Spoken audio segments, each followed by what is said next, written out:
सपा के पूर्व कैबिनेट मंत्री और ऊंचाहार से सपा विधायक मनोज पांडे का भाजपा में जाना लगभग तय है।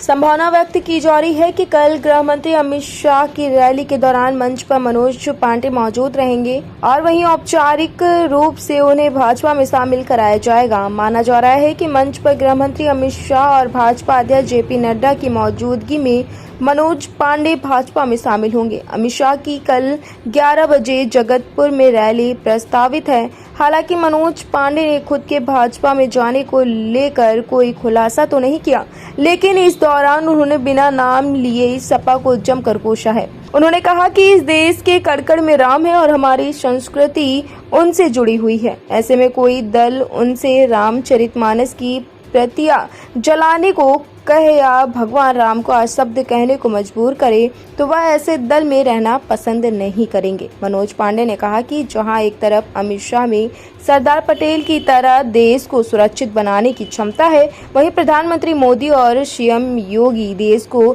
समृद्ध बनाने में अग्रणी भूमिका निभाने के साथ सनातन के संरक्षक हैं, जिनकी प्रशंसा से उन्हें कोई रोक नहीं सकता। कि भारत में अगर कोई दल ये कैसे किसी को अनुमति दे सकता है अपने दल के बड़े पदाधिकारी को कि वो प्रभु राम को गाली दे, रामचरितमानस की प्रतियां जलाने का काम करे, माँ दुर्गा के बारे में अशब्द बोले, माँ लक्ष्मी के बारे में अशब्द बोले। इस पर आपत्ति है और घोर आपत्ति है और ये आपत्ति रहेगी, इसलिए कि भारत ये देश प्रभु राम के आदर्श और मान्यताओं और संस्कारों का ये देश है। ये देश चंद्रशेखर आज़ाद का है, भगत सिंह का है, बुटकेश्वर दत्त का है, जिन्होंने साथ मिलकर के इस देश की आज़ादी के लिए अपनी कुर्बानियां देने का काम किया है। ये देश वीरांगना झलकारी बाई का है, उदा देवी का है। ये देश आचार्य महावीर प्रसाद द्विवेदी का देश है, माहेपाशी का देश है, वीरापाशी का देश है।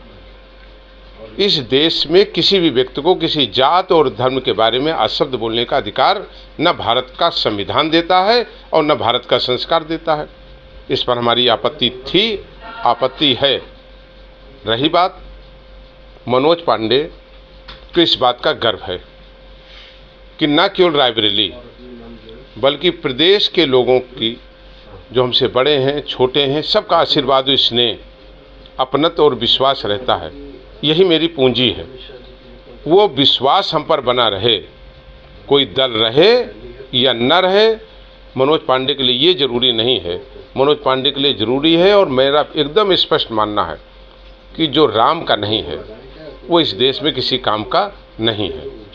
क्या इसीलिए ये चर्चा चल रही है कि आप उन लोगों के साथ जा सकते हैं जो लोग वास्तव में सनातन धर्म के संरक्षक माने जाते हैं? नहीं, जब दुनिया में सवाल आएगा और भारत को आगे बढ़ाने का सवाल आएगा तो भारत के यशस्वी प्रधानमंत्री, उनकी भूमिका को आप कैसे दरकिनार कर सकते हैं? आज ये क्या सही नहीं है कि चंद्रयान से लेकर के भारत को तीसरे आर्थिक मजबूत देश की श्रेणी में लाने के लिए अगर किसने काम किया? भारत के प्रधानमंत्री आदरणीय नरेंद्र मोदी जी ने किया। यही भारत है। जब हम आप रोज़ प्रेस में, इलेक्ट्रॉनिक मीडिया में और हम लोग लगातार इससे ग्रसित रहते थे कि नक्सलाइट्स एक बड़ा खतरा भारत में। क्या स्थिति थी छत्तीसगढ़ और झारखंड की? क्या स्थिति थी पंजाब जल रहा था? कश्मीर की वादियों में क्या हो रहा था? नरसंहार हो रहा था।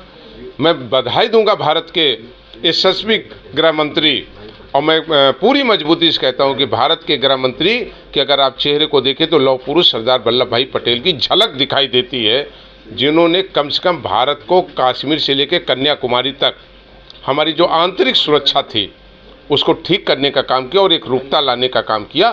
तो हमारे लिए राष्ट्र जरूरी है, हमारे लिए सनातन जरूरी है, और जो व्यक्ति उस रास्ते पर चलेगा, मनोज पांडे उसकी प्रशंसा करने से चूकेंगे नहीं। और ये जो महापर्व लोकसभा का भी चल रहा है,